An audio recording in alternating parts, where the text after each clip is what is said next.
The United States has been shocked from east to west and north to south. I don't think there is a state or a city, a village, or a hamlet across this country that doesn't realize by now, this autumn of 1979, that the collapse of the dollar is imminent. And that what we're beginning to see is a little bit more serious than just the rise of prices from grocery store to grocery store, or perhaps the frustrating rise of the cost of gasoline. Up in Wisconsin Dells, I stopped by a Texaco station to fill up with fuel. I got out and asked the man to fill up with fuel, looked at the price on the fuel register, and actually I couldn't tell what it was because there was a sign blotting out the normal area where the price is registered there, said that we are now pricing our fuel in half gallons. So I asked him what the price was, and then looked at the cash I had in my pockets and realized I couldn't purchase a full tank of gasoline, and wound up with $5 worth, and that bought me something like 4 1/2 gallon fuel. So we're becoming used to the fact that fuel is costing over $1 a gallon.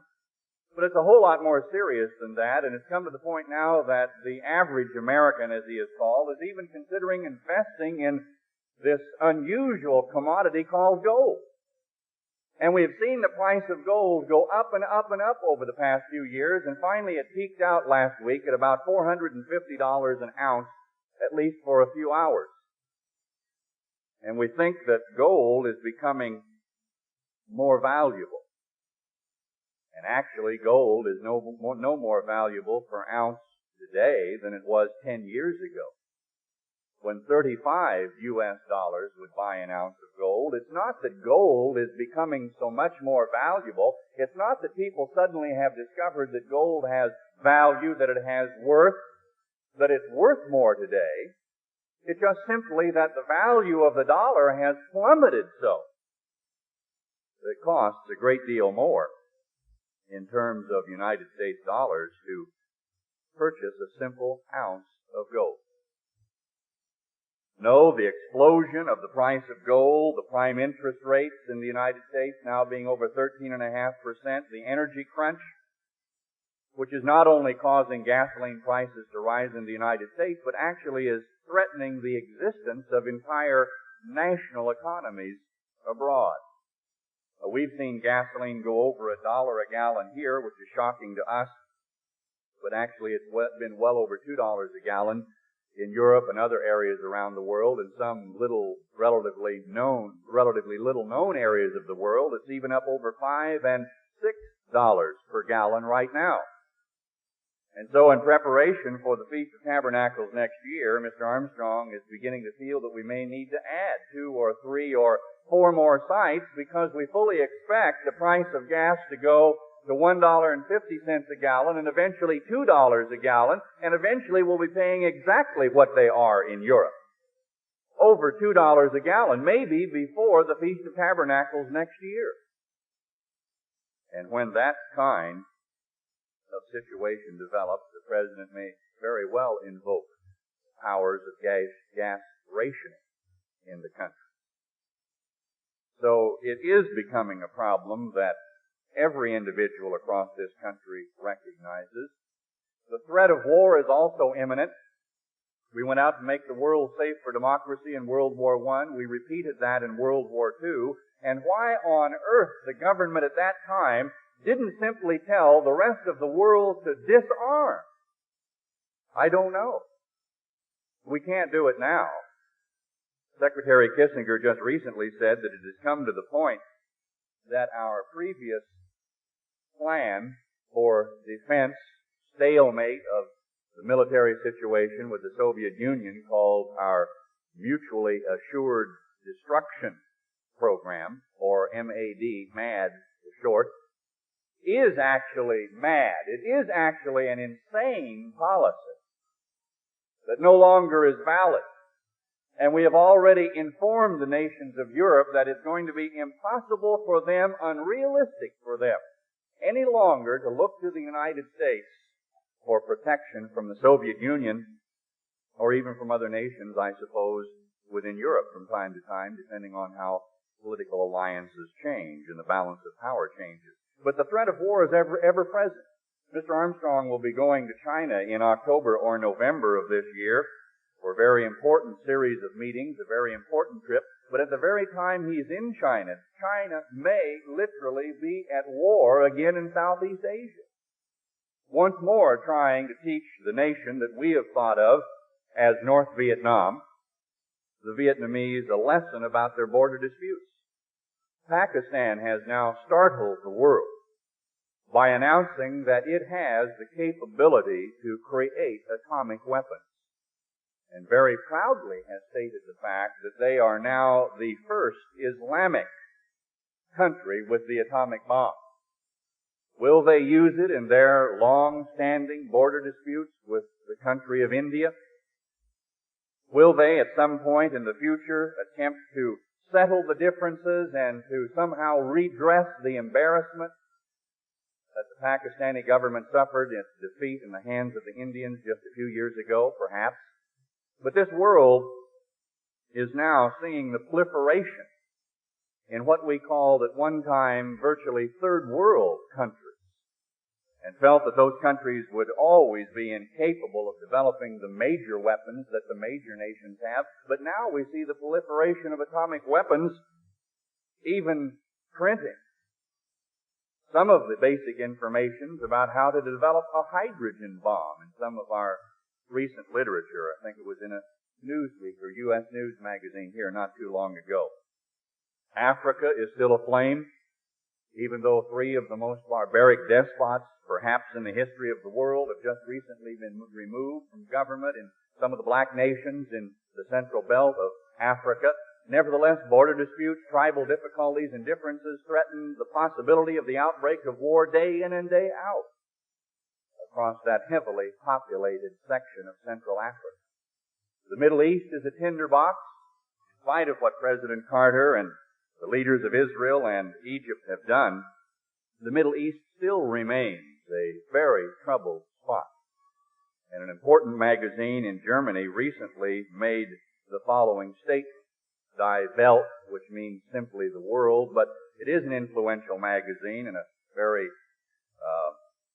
worthwhile magazine in Europe, very widely read. In fact, we even take a copy of it here in our own news bureau in Pasadena. Gene Hagberg reads German and translates those articles, I guess. Someone does anyway, but there's a great deal of information about what is going on in Europe and the world, and they say that the Middle East is still a tinderbox, and in fact, the issue between the Arab nations and the nation of Israel may very well yet prove to be the trigger for World War III.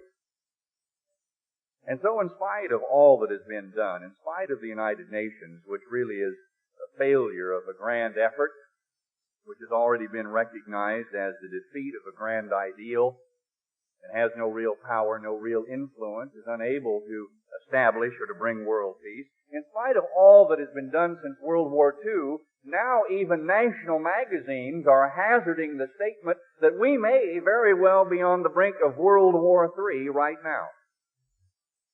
And so this world is in confusion, and people the world over are beginning to wonder, what on earth does the future hold? Mankind the world over is perplexed.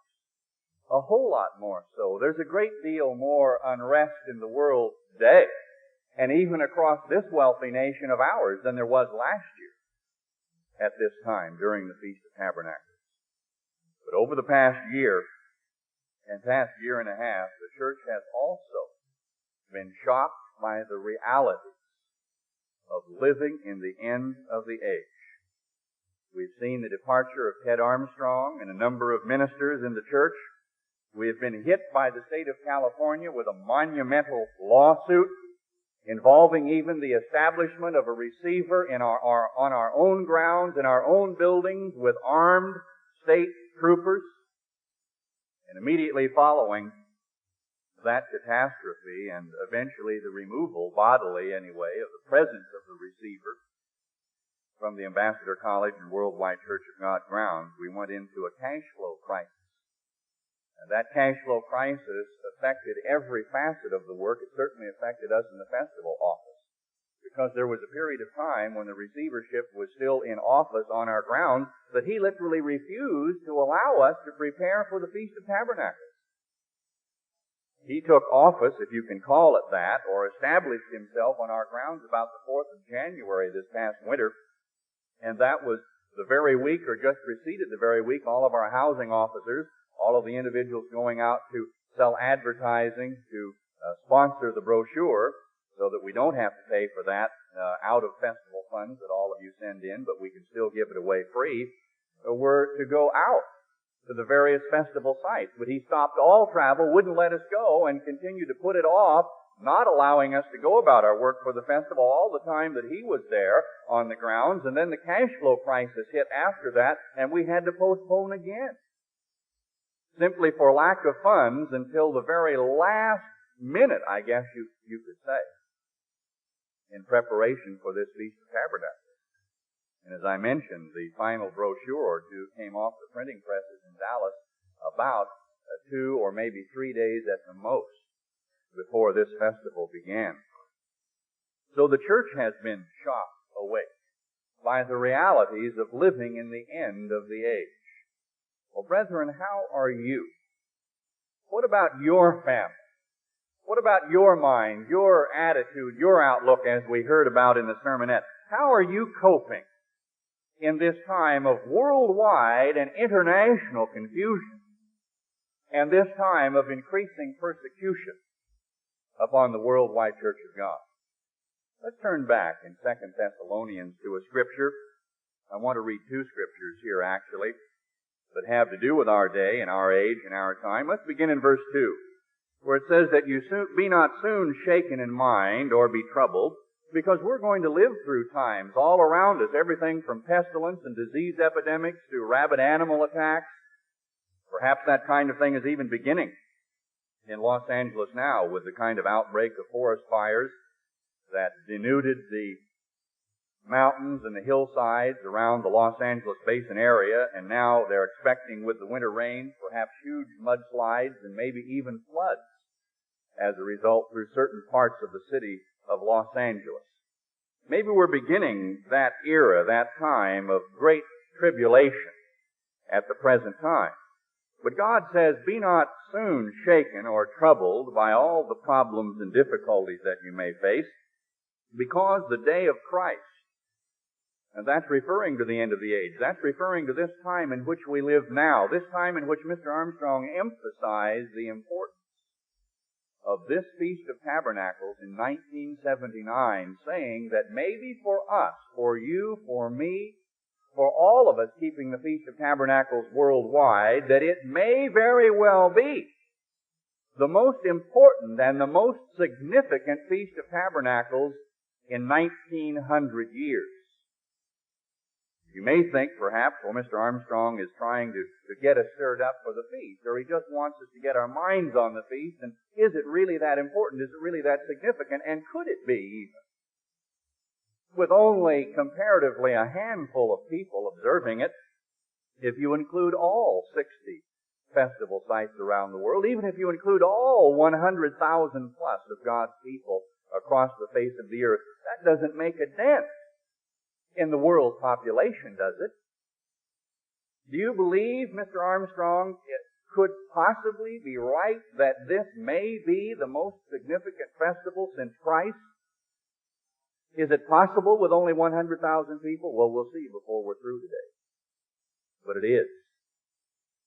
And he didn't begin thinking about the importance of this year's festival just within the past 2 or 3 or 4 weeks, about the time he sent out the letter even encouraging us to fast and to pray in preparation for the feast.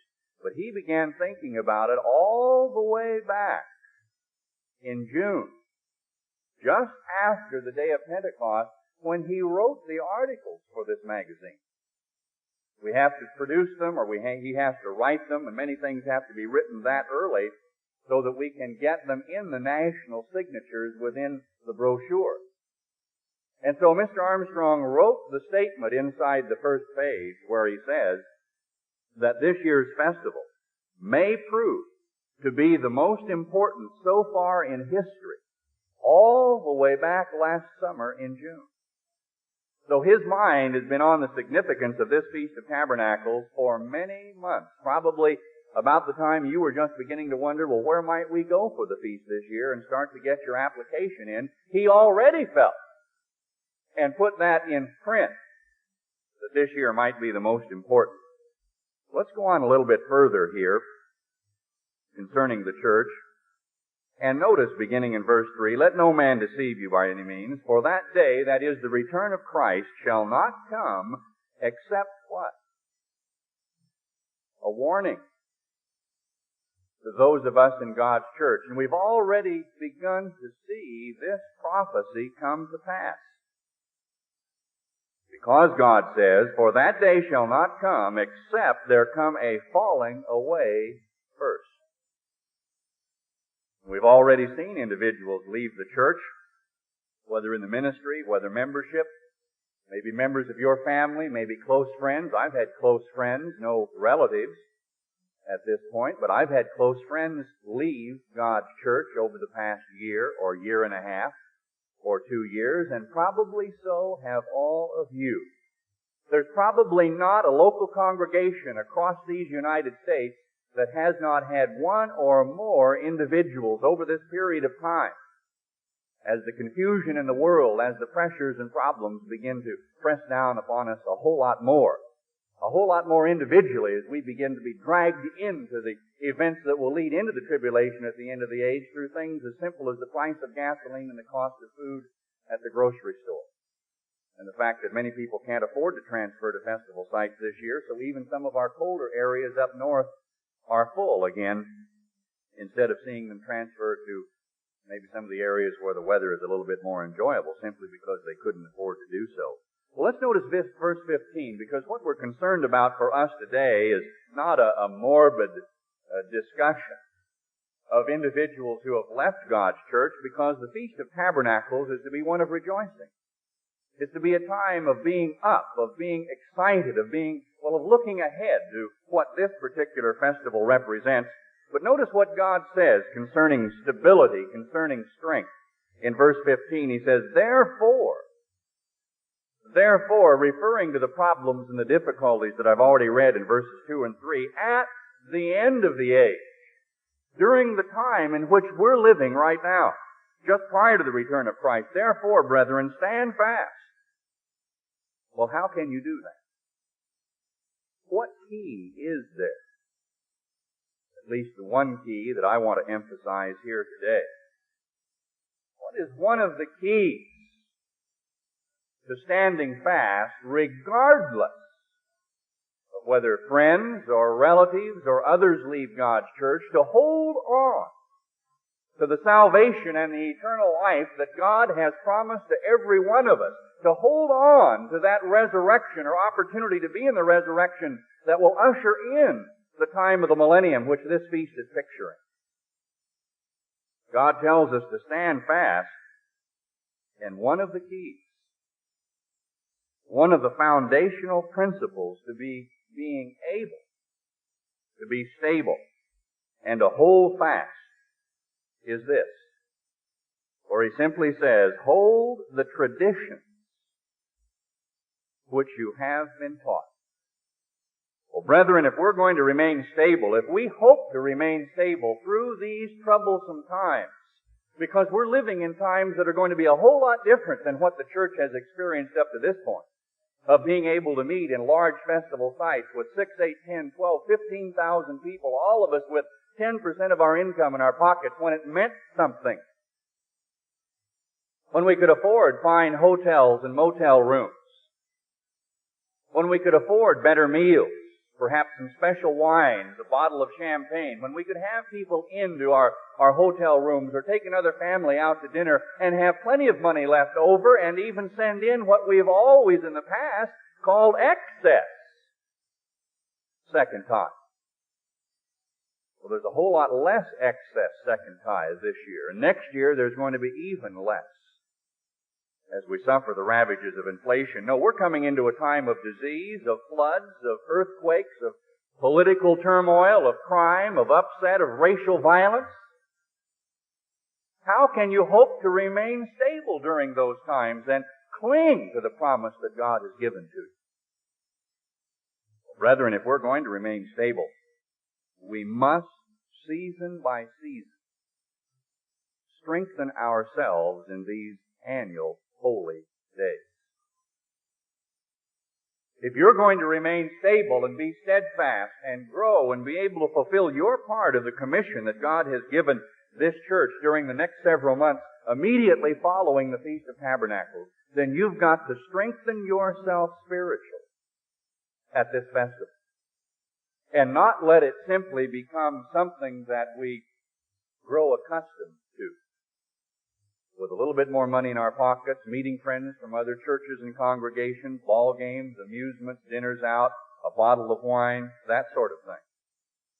God commands us to rejoice. But first and foremost, as Mr. Armstrong was emphasizing, even with the historic precedent, as far as this era of the church is concerned, encouraging, admonishing, instructing the church to fast. Especially fast, even before the Feast of Tabernacles. Now, we've not heard that before, but we're living in different times now. And we need to be sure that spiritually we have our feet on the ground. And if we're to remain stable, we must strengthen ourselves at this feast. Because right now, the Feast of Tabernacles, wherever it is being observed, is simply the most important activity on the face of this earth. Now, God gave the nation of Israel the Feast of Tabernacles back in, well, at least traditionally, the date that we use is about 1487 BC. Long time ago. Let's turn back to Leviticus, the 23rd chapter, and just read a statement, and you probably read this statement, or ones like it anyway, on the annual Sabbath day. But because of the nature of what I want to talk about today, I'd like to just read it again. Back in Leviticus, the 23rd chapter, starting in verse 34, "Speak unto the children of Israel, saying, the 15th day of this 7th month." Notice the term 7th month. Because when God talks about the annual holy days, or let's say as they're recorded throughout history, whenever they were observed, many times it doesn't mention the day by name. It won't say Feast of Trumpets, or it won't say always Day of Atonement, or it won't say Feast of Tabernacles. It'll say simply the 7th day, the 7th month rather, and give you a particular day of the month.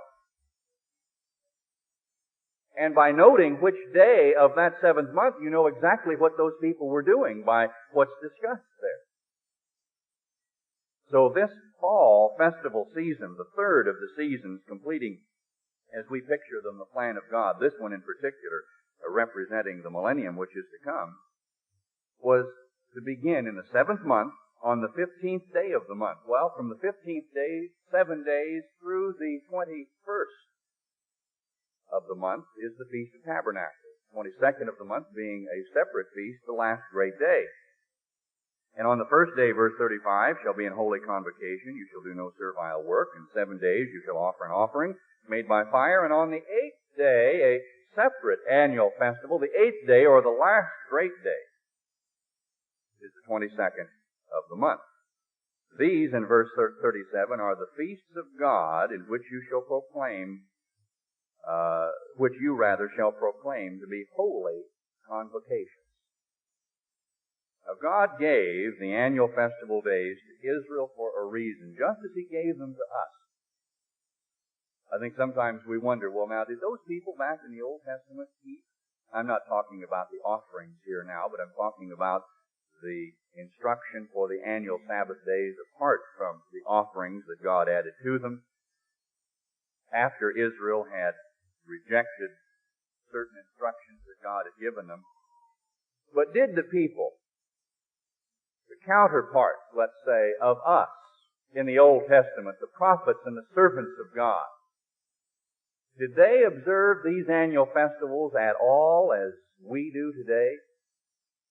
What about the messages that were given during the Feast of Tabernacles in particular? Did they represent anything that you're going to hear at this feast, or have we somehow devise something new? Did Mr. Armstrong back in 1927, when he began keeping the Feast of Tabernacles, begin to devise a purpose for the annual festivals which God's servants in the Old Testament knew nothing about?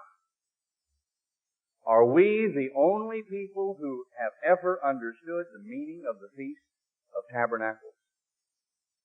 Or how far back does that understanding go?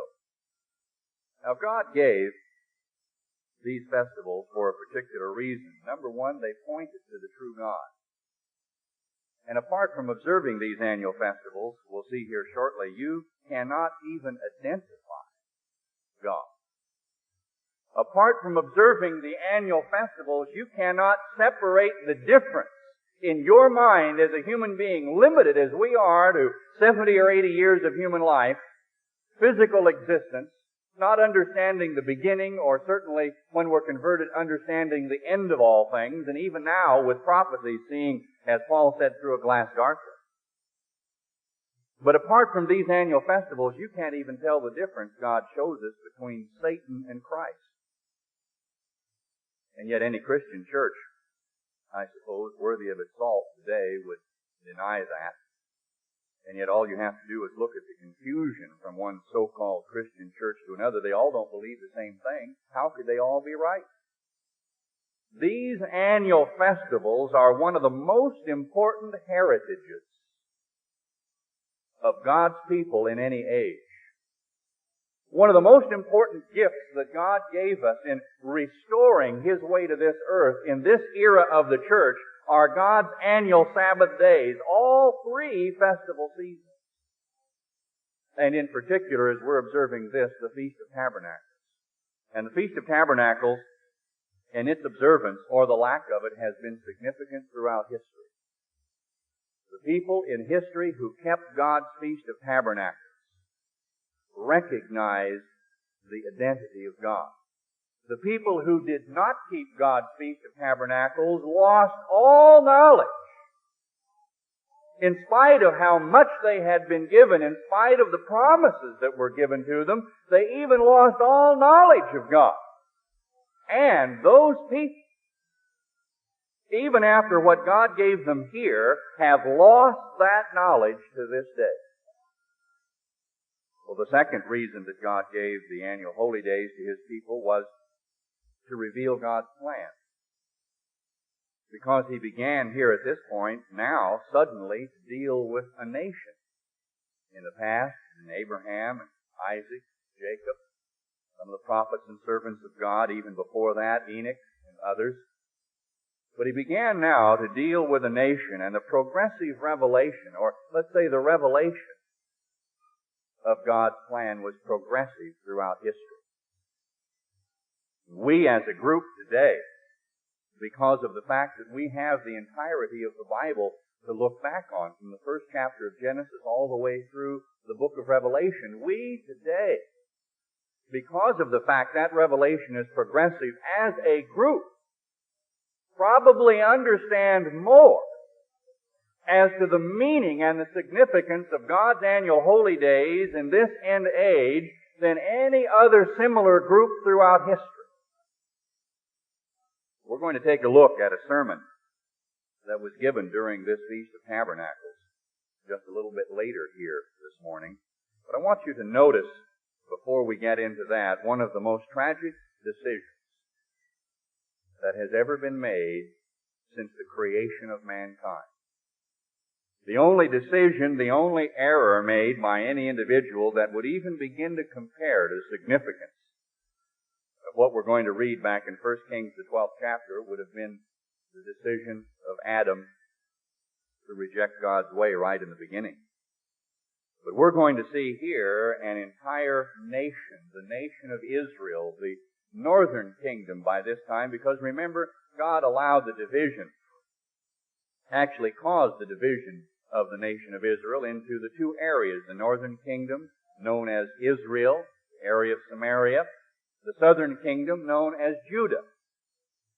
And that occurred at this period of time, but of course, the people in those days went to the city of Jerusalem to keep the Feast of Tabernacles. So as soon as these nations were divided, certainly at least by the autumn, the issue of what to do relative to the observance of the Feast of Tabernacles became a problem. At least it became a problem to the king at that time, Jeroboam. And so in 1 Kings, the 12th chapter, he simply says in verse 28, it's too much for you to go up to Jerusalem. Now that was an out-and-out lie to start with. Because of course what he was going to do was undermine the importance for the Feast of Tabernacles, God's annual holy days. He didn't see the significance, and he thought, well, if I allow the people to go to Jerusalem to keep the Feast of Tabernacles, they'll ally themselves with the southern kingdom, maybe even kick me off my throne and take my life. So I've got to keep my people up north from going down south to keep the Feast of Tabernacles. That's what he's preparing to do. It's the most tragic decision, certainly in the history of the nation of Israel. They never recovered from it. What Jeroboam is about to do here, for all the wrong reasons, in beginning to look to the physical problems and physical difficulties, instead of looking to God for the solution and trusting in Him, is the most tragic decision involving the lives and the futures of millions of individuals for thousands of years. Now this decision was made in the period of time we're talking about here is about 950 BC, after the death of Solomon. Or not after the death of Solomon, but at the time of the division. Yes, after the death of Solomon, excuse me. At the time of the division of the two nations. And the nation of Israel, those millions of people down through history, have never recovered because of casting aside God's annual festival season of Tabernacles. He told them it was too far for them to go, but actually the city that He established one of the calves in which they did this worship in verse 29 was Bethel, just simply meaning the house of God, as it was to be called. And that's what, something like 20 or 25 miles from the city of Jerusalem? So it really wasn't too much more to simply go on down to Jerusalem and keep the feast as they should. But this thing in verse 30 became a sin. Not just a sin, it became a national tragedy. It became a national sin that was to affect the lives, the futures, the destiny, even the captivity and the disappearance of millions of people for all time, since then until now. So it became a tremendous tragedy. And he made a house of the high places and priests of the lowest of the people. And notice in verse 32, he ordained a feast in the 8th month. Now, it doesn't mention tabernacles here, but it's like unto the feast on the 15th day of the 7th month. Now, what did we just see that was? Well, this is the Feast of Tabernacles that he's talking about. In other words, he made a counterfeit Feast of Tabernacles 1 month later, and they observed it in the city of Bethel to replace God's Feast of Tabernacles in the 7th month, when they were to come to the city of Jerusalem. And so in verse 33, he offered upon the altar which he had made in Bethel the 15th day of the 8th month, even the month which he had devised of his own heart. Now it shows many, many significant lessons here throughout just these few verses. But no one ever commits suicide, other than perhaps some deranged individual, someone who is mentally upset. But people are not out to commit suicide. They're not out to bring death and destruction and pestilence, disease, captivity upon themselves or upon future generations of their own families. They didn't do this purposefully to create trouble for themselves. But they began to look at the problems and the difficulties around them rather than trusting exclusively in God and faithfully obeying. And the result is tragic. And we suddenly then are plunged into what becomes one of the most dynamic periods in the history of the Bible, in the history of mankind. There's no other period quite like it as far as dealing with the future of the entire nation of Israel and eventually the future of the nation of Judah. But from this point on, from this decision on in chapter 12 of 1 Kings, after that period of time is not one single righteous king in the entire nation. God sends prophet after prophet. He begins with the prophet Hosea, or Elijah and Elisha if you go back even further. But as far as the books in the Bible that we have, he begins with Hosea and Joel and Amos and Micah. He sends Isaiah. A little later on to the nation of Judah, he sent Jeremiah. And they never hearkened to a single one of those prophets of God, men whom we look back upon with respect and a little bit of awe, whom we consider to be absolutely the bona fide servants of God in history. And so for a period of about 500 years, God sends prophet after prophet, servant after servant. They speak to these people. They put what they have in writing, encouraging them to keep God's holy days and God's feasts, obeying God to put the idols out of the land, but the nation of Israel never does it. Goes into captivity, even eventually losing their own identity. Not only did they lose the identity of the true God, they lost their own identity. And the nations of Israel scattered across the northern states of Europe, the British Isles, the United States and Canada today, to this day, over 2,500 years later, do not even know their own identity. And so God's church, apart from a few zealous Jews and the traditions of the Old Testament, are the only peoples keeping this Feast of Tabernacles this year with understanding on earth. The Feast of Tabernacles and God's feasts have never throughout history, even after God gave them to His people, been observed consistently over any period. Here we are observing the 53rd Feast of Tabernacles in this era of God's church. 53 festivals of tabernacles observed exactly as God gives the commands and the instructions in the Bible. And that in itself is almost an unprecedented period of time in history. There were no faithful kings in Israel following this period of time. Not one of them was righteous. They never observed the Feast of Tabernacles till they went into captivity. And the nation of Israel hasn't observed them to this day. Judah did on occasion. Occasionally there was a righteous king, maybe someone who started out right and perhaps didn't end up too well, or a Hezekiah or a Josiah. But you know, every time you find a restoration of God's truth in the Bible, what is always prominent? Sometimes they didn't even remove the idols out of the country. Sometimes they didn't remove the high places that were of pagan origin out of the nation. They may have done one thing or another, but every time there's a restoration of God's way in the Bible, every time from the day that these festivals were given, it always includes the Feast of Tabernacles or these festival seasons. Either by name, or perhaps simply identification of what they were doing on certain days of the seventh month or during the other festival periods, spring and all in the year. There has never been a restoration of God's way. Think of the significance of that. There has never in all history been a restoration of the way of God on earth apart from these annual festivals which we're observing right now. And they were observed to one degree or another, with a progressive revelation. They were observed throughout history just as we're observing them now, with the prophets of God understanding basically, as I said, progressively revealed, so that we have it here today in this end age in the Bible. But with the same understanding, the same significance of these festivals as we understand now. And that's particularly true concerning this Feast of Tabernacles, which we're observing. But let's go back to pick up this story to the first chapter of Ezra.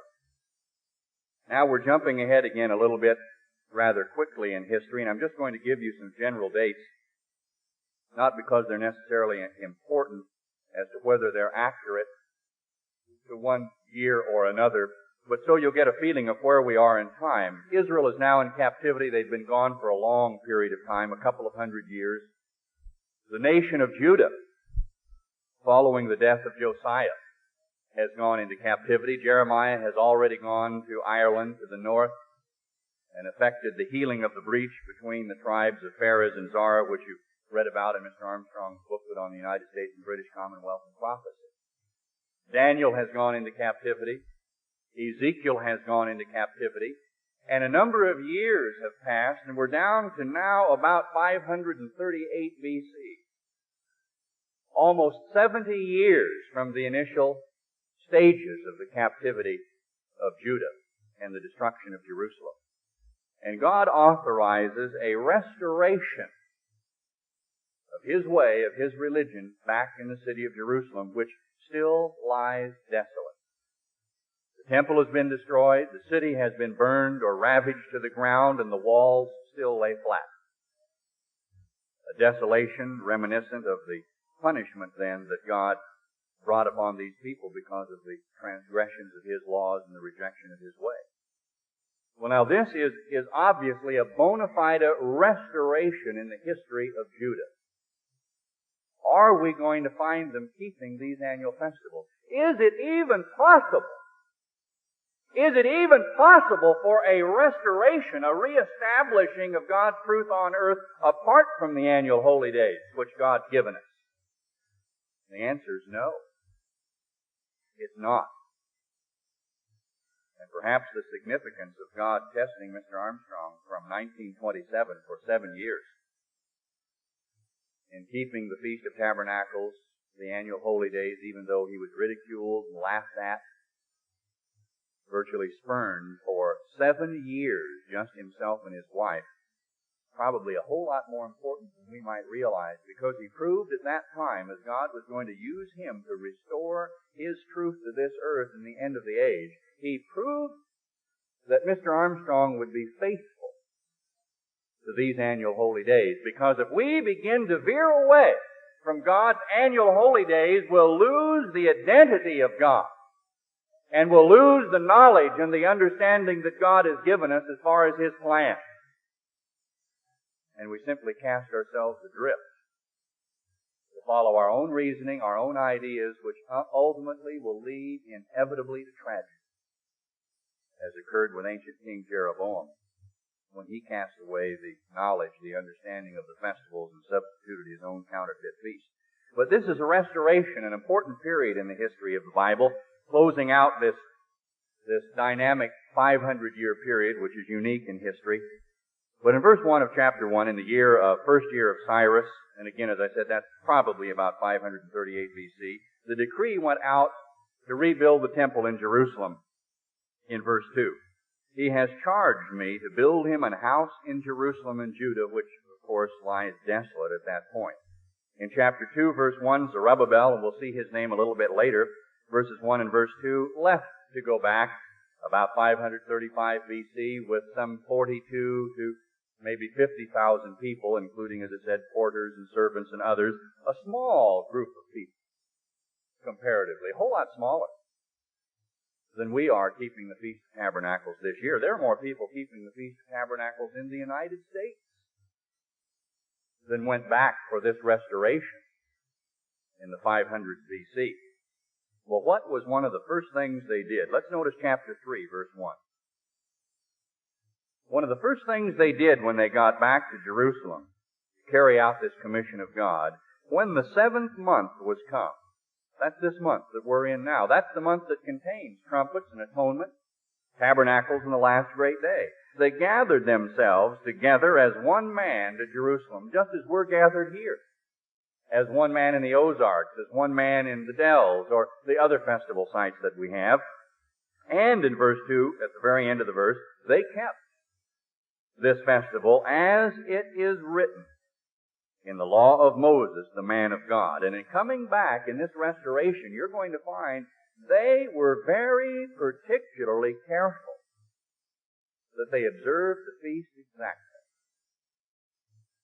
And we find them during this period of time, as the Bible says, observing the festival so accurately and carefully as has not been done since the days of Joshua. That goes back beyond Jeroboam. It goes back beyond David. It goes back beyond the kings and the days of the judges to the entrance into the promised land from the Exodus. So this is a unique period of time, and we're observing the festival as far as what is applicable to us today. just as carefully as they did in the days of Ezra and Nehemiah. We're going to see some similarities not only in our services which we have, but also in the message that was given concerning this feast. And so they kept the feast, verse 4, the Feast of Tabernacles in the 7th month, as it is. And in verse 6, from the first day of the 7th month, that's trumpets, just as we observed it this year. And the foundation of the temple, of course, it says in verse 6, was not yet laid. Well, let's jump ahead, and we're going to jump now through a period of time of difficulty and trouble, but you ought to read chapter 4 yourself, maybe during this feast, and you can maybe see even a little bit of a similarity between the adversaries that they faced in doing the work of God here, just as we face with the state of California, the receivership, and other persecution that sometimes even slows down or holds back or frustrates the work of God for a period of time. And they went through this period even after God had authorized and was obviously behind their rebuilding the temple and this restoration of God's way. They're going to lose 15 years here between chapters 3 and 4 and the last few verses of chapter 4 that just disappeared when no work was done. And so in chapter 5, verse 1, then the prophets Haggai and Zechariah prophesied unto the Jews and encouraged Zerubbabel, again, verse 2, to get up and to get about building the temple. But you know, if you just read over this very quickly, you're not going to recognize the significance of this period of time when Haggai and Zechariah spoke. When was it that they encouraged these people, hundreds, well now, 2,000 years ago, or 2,500 years ago nearly, about the work, the restoration that was to be done? We're going to have to go to another section of the Bible. You may hold your place here because we'll eventually be back to Ezra and Nehemiah, but turn to the minor prophets, a section of the Bible that has taken a little bit of a bad rap because they're not minor in importance or significance at all. They're just simply shorter in length. But these individuals, called the minor prophets, or the men who have at least recorded shorter segments of their prophecies than Isaiah, Jeremiah, and Ezekiel, though some of them prophesied over a much longer period of time. The prophet Hosea may have prophesied 50 or 60 years. The prophecies of Ezekiel cover maybe 20 years. So they were not minor in importance or significance or in the eyes of God. The minor prophets actually began before Isaiah and encompassed this entire period of time, from about 800 BC all the way down to 450. Encompass all of what are called the major prophets and this period of time in the history of Israel and Judah. So they're not minor from that point at all. And in the book of Haggai, let's notice where we are. Verse 1, in the 2nd year of Darius the king, in the 6th month. So we're kind of in the late summer, early autumn again, aren't we? With the 6th month.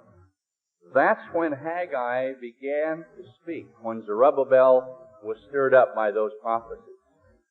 Notice chapter 2. Chapter 2, where are we now? In the 7th month. The prophecy of Haggai is the shortest prophecy in the Bible that is recorded as far as a book. It took place over 3 months. Some of them spoke for 50, 60, 70 years. But Haggai's prophecy, the significance of what he did at this particular time in chapter 5, verse 1, took place over 3 months. And one of those months was the 7th month. So where are we again? Well, we'll have to look to see which day it's talking about. It's not the Day of Trumpets, the 7th month, the 1 and 20th day. It's not the Day of Atonement. It isn't the annual Sabbath beginning the Feast of Tabernacles, but it is during Tabernacles.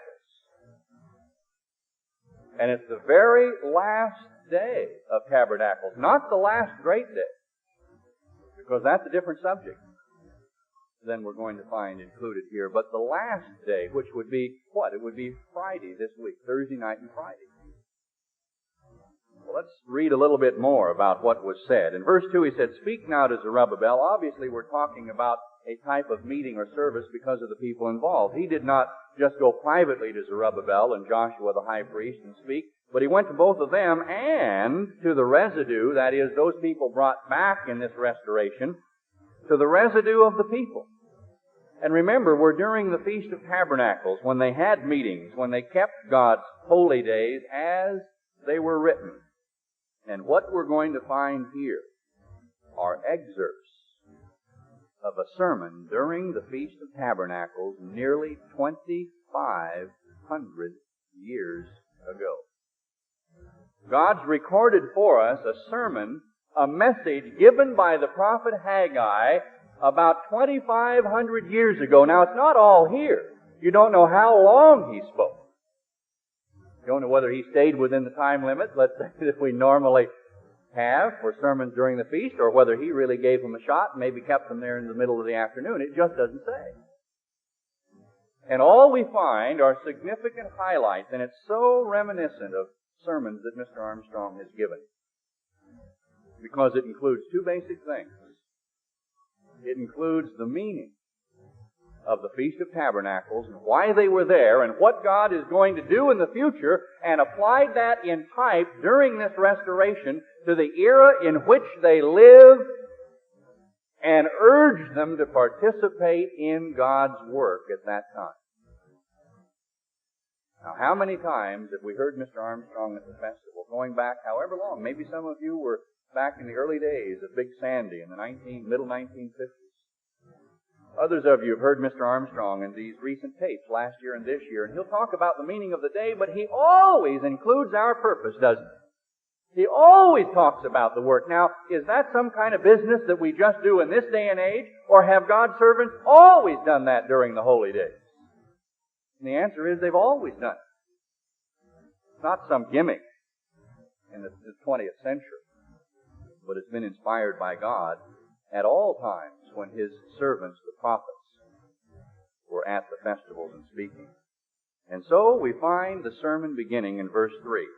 And He's speaking to them, and He says, "Who is left among you that saw this house in her first glory?" Referring, of course, to the work that they were to do. Nothing virtually had been done. The foundation was laid at this point, but they hadn't gone any further. The city of Jerusalem still was desolate. They'd been there for over 15 years now. And so he's referring to the work that God sent them to do. And who saw the temple in its first glory, and now how do you see it? Well, Mr. Armstrong has admonished and urged us the same way. Look at the commission God's given us. We're nowhere near done. We're nowhere near finished. We've got to support the work financially, emotionally, spiritually, and through prayer and fasting, because there's much yet to be done. And so in verse 4 he said, "Yet now be strong, O Zerubbabel, saith the Lord, and be strong, O Joshua, the high priest. Be strong, all you people." Not only the ministers, the servants, the governors that God had placed there, but the whole people, the whole residue.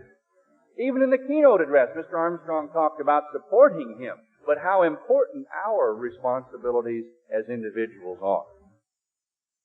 And if this Feast of Tabernacles is to be the greatest Feast of Tabernacles, or one of the greatest feasts in this era, perhaps one of the most important in all history, then it depends on what you as individuals do to make it so. It doesn't depend upon Mr. Armstrong. It doesn't depend upon the ministers at the various sites. They have their part to do. And Mr. Armstrong has done all he could in encouraging us to fast and to pray and to be here and to participate. But you've got to step out spiritually and make it important, and live and relive the meaning of this feast, and spend time on your knees in prayer, and be reading and studying various of the times when this festival was observed, whether it was Christ in the New Testament, beginning in the 7th chapter of John through the last great day. There are about 3 or 4 chapters from John 7 through the 10th, perhaps into the 11th chapter, I forget now just what, where Christ kept His last Feast of Tabernacles and emphasized the importance of the last great day. Read those scriptures. Go back throughout history and read where the great feasts were kept and God's instructions concerning them, and get into the spirit and the feeling of this feast so that you can be stabilized and strengthened and hold fast to traditions which all too many of people who had that opportunity and knowledge throughout history never did do. But Haggai did, and Zechariah did, and Zerubbabel responded, and they kept this feast, and it strengthened them, and they went out then and built the temple, and ultimately completed their responsibilities under Ezra and Nehemiah a short time after. So he said, be strong. And notice it mentions here, be strong, you people of the land, saith the Lord, and work. And we call it the work today, but very, very similar terminology, very reminiscent of the type of thing which Mr. Armstrong has done. Well, he's going to continue then expounding about the meaning and the understanding of this Feast of Tabernacles. You might ask yourself, where did Haggai get that knowledge? Because God has progressively revealed it from Abraham and Isaac and Jacob to the nations of Israel, and God's servants have at least in part, those who have had God's Spirit and whom God was calling in this day and age, or in their day and age rather, have understood basic meanings and principles concerning these holy days. But where would a man like Haggai get it? Did he make it up out of whole cloth any more than Mr. Armstrong did? Well, the answer is no. But what we're going to see here is Haggai referring to men he looked to who had lived just prior to his time. Now, we look back on them hundreds of years. He's looking back 60, 70 years at a time. And on back into the book of Isaiah, a couple of hundred years. Not quite as far back, but he's looking to the same men and to what they wrote, and he even quotes from them, using the same terminology, the same words about what's going to happen concerned during the millennium, which is pictured by this Feast of Tabernacles in this sermon. Let's notice real quickly just 2 or 3 verses that he uses here. And you can go back and look up in your margin a little bit later on as you study this sermon. The sermon runs down through verse 9. So we have 6 verses of a sermon some 2,500 years ago. And he says, well, let's see, let's start down in verse 6. For thus says the Lord of hosts, yet once it is a little while, and I will shake the heavens and the earth, the sea and the dry land. And that's exactly what's going to occur, ushering in the millennium. But hold your place here. You're holding your place in a lot of different spots in the Bible now. And let's turn back to Jeremiah, the 51st chapter, Jeremiah 51. We're going to see that he even uses the terminology that God's servants and prophets have used concerning these times. Jeremiah 51, and we'll just read verse 33. For thus saith the Lord of hosts, the God of Israel, the daughter of Babylon is like a threshing floor. It is time to thresh her, referring to the destruction of Babylon and what it refers to on into the end of the age.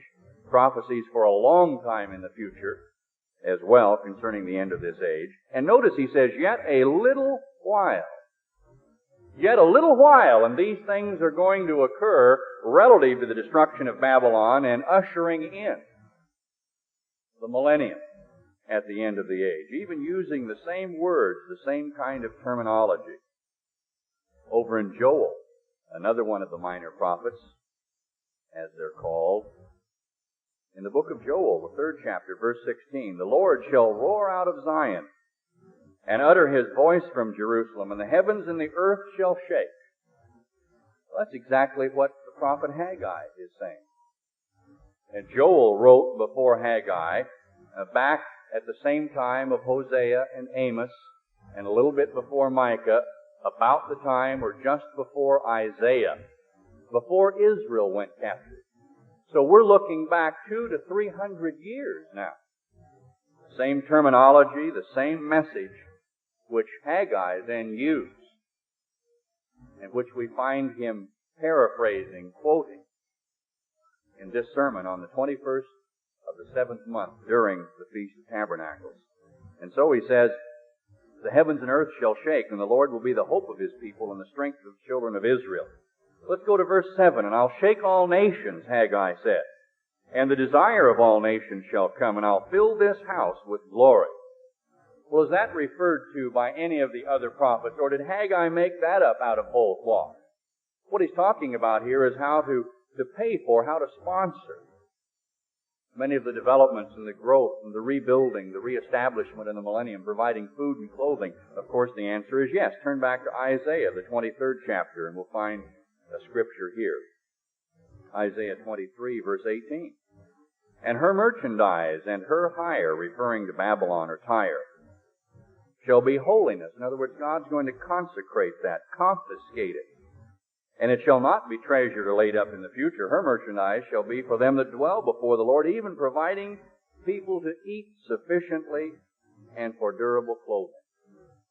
And then in the minor prophets again, you might just notice the book of Micah, again written about the time of Isaiah, in the 4th chapter. Micah, the 4th chapter, and let's just read verse 13. Arise and thresh, O daughter of Zion, for I'll make you thine horn iron, and your hoofs brass, and you shall beat in pieces many people. And then notice the end. And I'll consecrate, again confiscating, I'll consecrate the gain, the wealth of the earth at that time, and their substance unto the Lord of the whole earth. So what we find back here in the book of Haggai on this 21st of the 7th month, during the Feast of Tabernacles, is a servant of God keeping very carefully, as we're doing in this day and in this era, the Feast of Tabernacles, and preaching about what? Actually, we could preach a whole sermon out of the 2nd chapter of the book of Haggai and tie in Isaiah and Jeremiah and various of the minor prophets and go into the book of Revelation and refer to Daniel and give an entire sermon filling in what is obviously, what we have here, just obviously excerpts of. An entire sermon about the meaning of this Feast of Tabernacles, as well as the responsibility that they had and the responsibility that we have at this time to do God's work in this day and in this age. Let's go to one more scripture before we close, back in the book of Nehemiah. And Nehemiah just simply follows on after Ezra. The same commission, the same responsibility, completing the work that had been commissioned now nearly 100 years before. We're down now to about 444 BC. And the first 2/3 of the book of Nehemiah take place in just a matter of days and few months.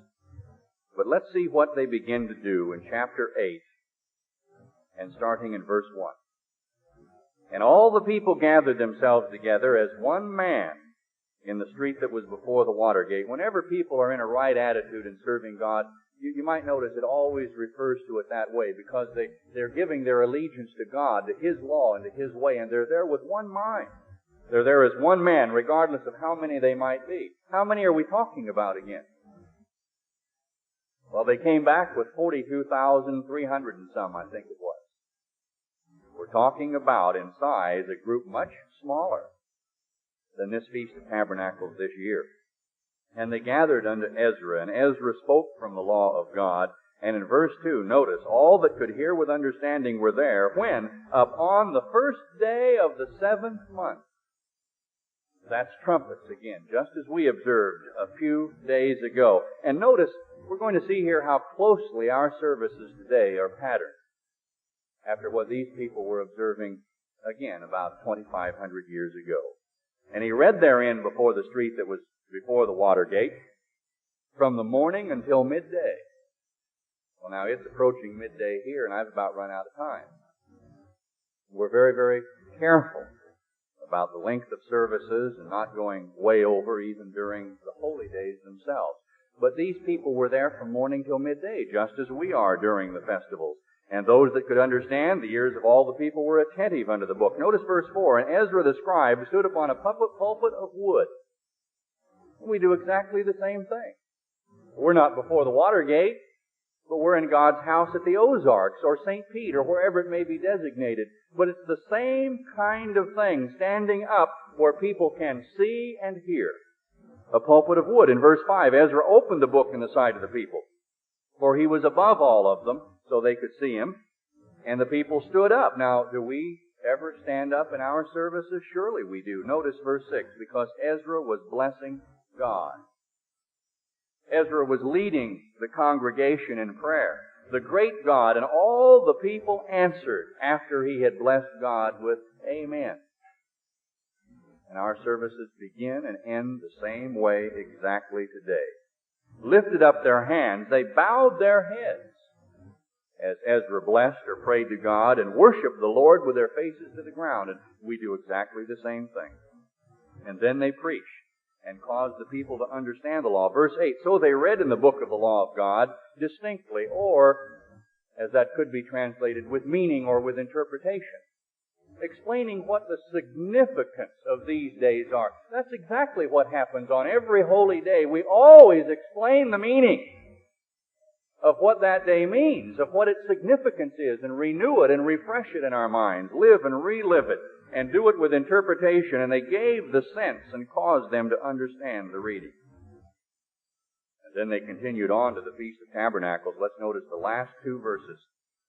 And all the congregation of them that came again out of the captivity made booths and sat under the booths, which had not been done for hundreds of years.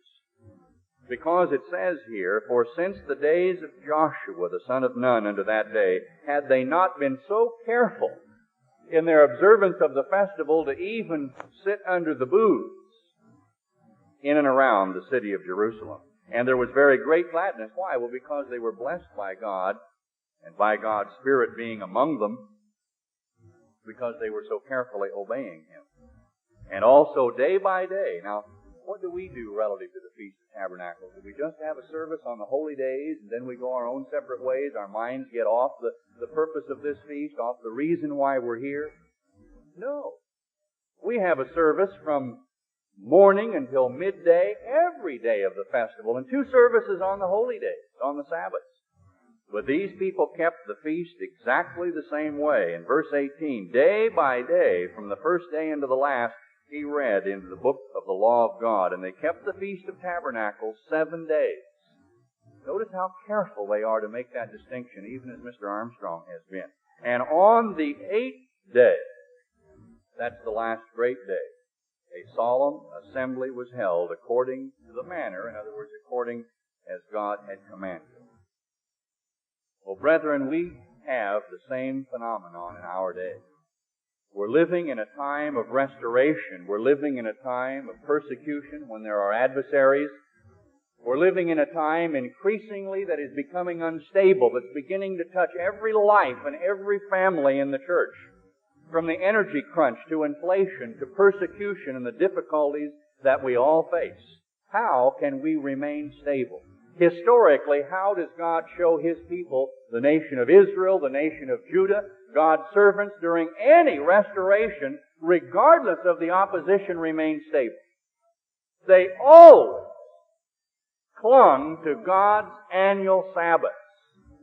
Very careful and very faithful. Well, brethren, that festival, which was great in God's eyes, was kept by what originally began with 42,000 to 45,000 people. Well, we have more than that on earth today. And we celebrate in God's eyes, in this time of restoration, as Mr. Armstrong has admonished us, as great a Feast of Tabernacles, with as much joy, with great gladness and great rejoicing, and with an ever-deepening understanding of the meaning of the Feast of Tabernacles, and even as importantly now, as Mr. Armstrong has said, the significance of these festivals to the worldwide Church of God. The answer is yes. But it's going to depend upon every one of us, how much time we spend in prayer to God, how close we are, and how much we live and relive these services. The schedule's basically the same this year. 2 services on each holy day, which are double Sabbath this year, a service in the morning, activities in the afternoon. The schedule's basically the same. But the services themselves, the sermonettes, the sermons, the messages, the instruction, the giving of the sense, the reading with interpretation, that's new, that's live, that's filled with God's Spirit. And we've got to think of it that way and not just take some of these things for granted, but put our whole life into it. And if you strengthen yourself at this Feast of Tabernacles, you can be guaranteed that you continue with that same spirit, that same outlook with the benefits you receive. You can guarantee, you can know that you'll remain stable during the remainder of this year. No, brethren, let's take Paul's admonition concerning the times and the end of the age in which we live, and be sure, not just physically and literally because we're here, but spiritually, that we hold fast the wonderful traditions and laws which God has given us right now, this Feast of Tabernacles. Additional programs and literature available at hwalibrary.com.